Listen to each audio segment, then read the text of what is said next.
ಶಿವಮೊಗ್ಗ ಜಿಲ್ಲೆ ಭದ್ರಾವತಿ ತಾಲೂಕಿನ ಹೊಳೆಹೊನ್ನೂರು ಭಾಗದಲ್ಲಿ ಕಳೆದ ಒಂದು ವಾರದಿಂದ ಕರಡಿಗಳು ಪ್ರತ್ಯಕ್ಷವಾಗುತ್ತಿವೆ. ಸುತ್ತಮುತ್ತಲಿನ ಗ್ರಾಮಗಳಲ್ಲಿ ಕರಡಿಗಳು ಓಡಾಡುತ್ತಿದ್ದು, ಮೂಲಗಳ ಪ್ರಕಾರ 3 ಕರಡಿಗಳಿಂದ ಹಾವಳಿಯಾಗಿದೆ.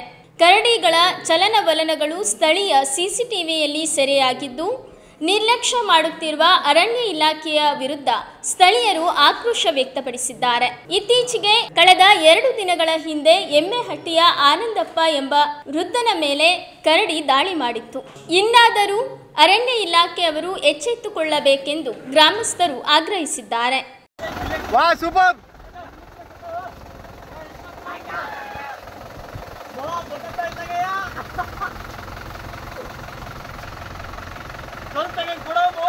ಸುಮ್ಮನೆ ಬೇಡ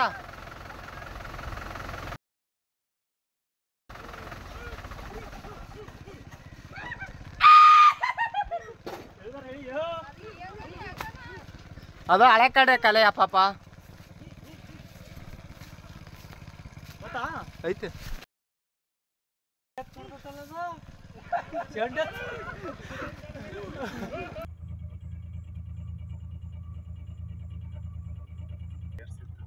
ಕ್ಲಾಸ್ ರೂಲ್ಸ್ ಬೇಡ.